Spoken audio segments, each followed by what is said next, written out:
Kevin Hern calls it school choice. Jim Priest starts with the school most Oklahoma families can actually use. A tax credit can create a theoretical option. It cannot create a nearby school, provide a car, change a parent's work schedule, or erase the tuition left after the credit. The real divide is theoretical choice versus practical access. School choice is one of those political phrases that almost wins the argument by itself. Who is against choice? Kevin Hern begins by expanding educational options. Jim Priest begins by fully funding public schools and raising teacher pay. The difference is bigger than public school versus private school. It is theoretical choice versus practical access. A parent can have the legal right to choose another school and still have no practical way to send a child there. A school is not a choice if the family cannot reliably get the child there and back. The problem is easiest to see in rural Oklahoma. A $7,500 tax credit does not create a private school 20, 30, or 40 miles closer to home. In many communities, the public school is not one choice among five. It may be the only realistic choice. This is not just a rural problem. More than 13,500 Tulsa households do not have access to a vehicle. Renter households are 5 times as likely as homeowners to lack one. Another 42.5% of Tulsa households have access to only one vehicle. Think about what that means in real life. A nursing home aide clocks in at 7 in the morning. A warehouse employee works a fixed shift. A single parent depends on Tulsa Transit. A 2-parent household owns one car, and one parent needs it for work. Another parent can handle morning drop-off but cannot leave work at 3 for pickup. Even Holland Hall illustrates the difference between theoretical and practical access. The school offers limited morning bus service, including a central pickup at Utica Square, but currently has no after-school bus service. The morning service also costs extra. Add sports, band, tutoring, or clubs, and the transportation problem gets harder. Oklahoma's parental choice tax credit provides a refundable credit ranging from $5,000 to $7,500 per eligible private school student, depending on family income. That sounds substantial. Now put it next to actual tuition. Cassia Hall in Tulsa charges $19,875 for the 2026 to 2027 school year. After the maximum $7,500 credit, a family still faces $12,375 per child before any additional school financial assistance.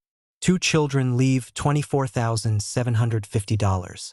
3 leave $37,125. Heritage Hall charges $27,525 for grades 7 through 12. After the maximum credit, $20,025 remains per child. Cassidy Upper School tuition is $27,950, plus some annual fees. After the maximum credit, $20,450 remains per child. At Heritage Hall, 3 children leave $60,075 after the maximum state credit. At Cassidy, 3 children leave $61,350.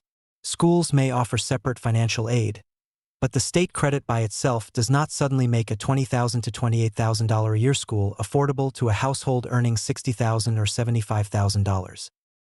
Oklahoma's private school tax credit is not Kevin Hern's legislation, but it gives voters an actual Oklahoma experiment. August 2026 data showed 39,629 approved students receiving about $252.3 million in credits. Only 3,132, or 7.9%, were reported as attending an Oklahoma public school during the preceding semester. The remaining 92.1% were not necessarily all already attending private school.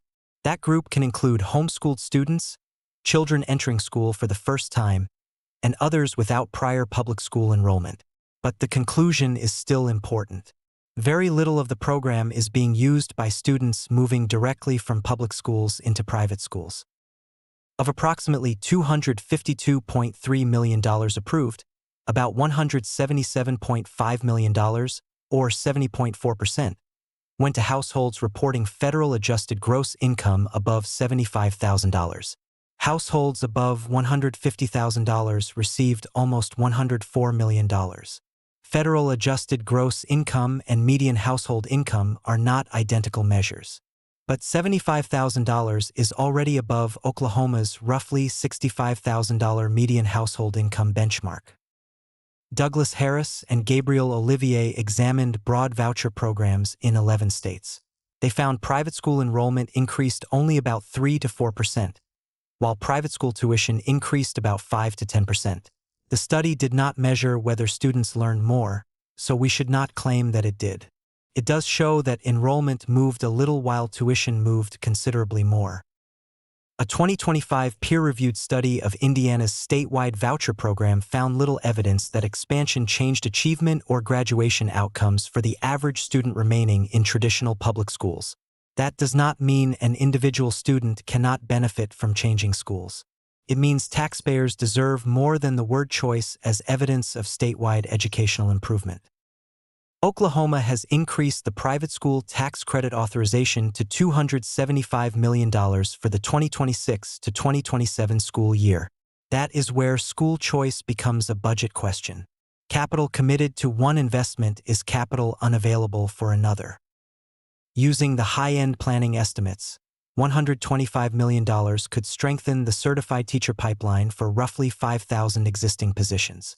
About $30 million could support 50 community school demonstration sites. $24 million could support Mississippi-style kindergarten through 8th grade literacy. The total is approximately $179 million. That would still leave roughly $96 million from the same $275 million. The remaining money could support counselors, early childhood, transportation, tutoring, career tech pathways, and additional help for high-poverty schools. This is not a formal budget proposal. It is an opportunity cost comparison.